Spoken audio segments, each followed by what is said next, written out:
dream of New Orleans, coffee culture houses, beginning with Robert Borsodi's, where the tables bled honey-yellow decoupage pictures of clowns from Fellini's 8 1/2, and a live dove sailed loose over your head, and remarkably, no excrement on the tables. Bob doing his usual slow-mo is better molasses in January delivery of a tuna melt known as a Rip Brown on a bagel with a cup of Joe, or red-headed, wide-eyed Diane Carson's Until Waiting Fills in the late 70s on Charters. And I danced with her once. She was light as a feather, but ran away to Kansas with some guy from New Jersey, and a waitress on skates delivering coffee on a high July day, and a young black man saying, "I like this place," though clearly he was freaked out of his wits that anyone would buy him a cup of coffee on such a hot day while waiting for a paycheck from the guy across the street.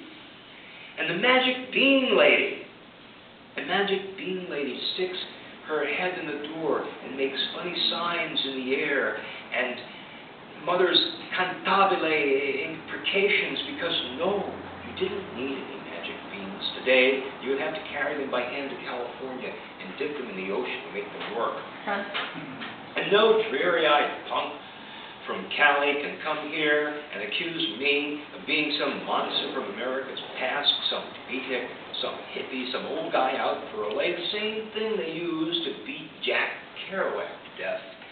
Only now it's been perfected, and they don't have to do it themselves after 30 years of punk, where Fairgrinds holds its own, giving away free coffee 6 weeks after the apocalypse, with a jar of dog biscuits on the stairway.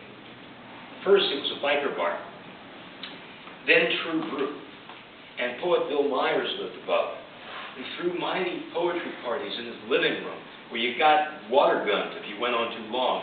And the bathtub leaked into the coffee shop downstairs, where the granola was stale, but I ate it anyway because the barista was cute. And now I'm marrying her. And the owners chased all the smokers out of the room under the leaky balcony of Bill's apartment in time for the spring rains, lost $100 a day income, and blamed the baristas that fired them. And once I tried out to be the radio voice of Andrei Petrescu, but they said I didn't look like him. Flores held its own with poetry, and drummers kept a steady polyrhythm.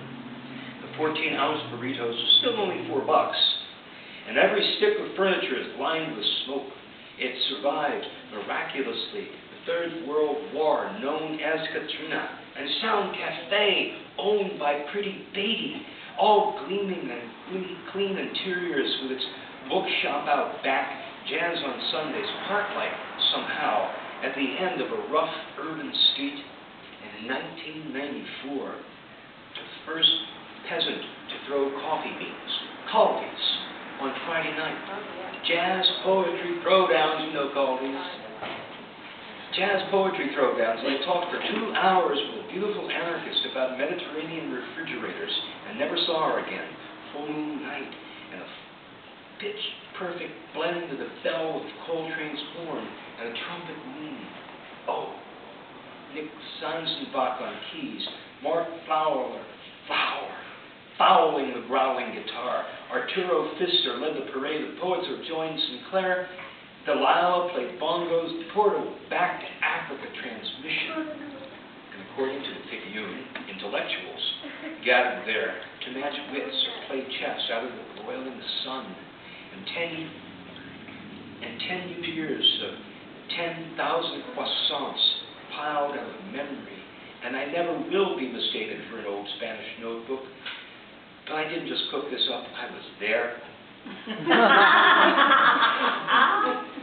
If you could drop a bomb on Rue de la Course, you would kill half the Tulane Law School. The imminent vulgarity of a coffee house poet rears its ugly head, topped by a beanie. And always back to Robert Borsodi. So sweet, you could drink him through a straw.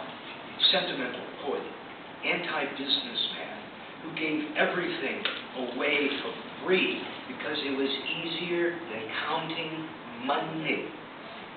And the lady who towered above me in the wee hours is gone.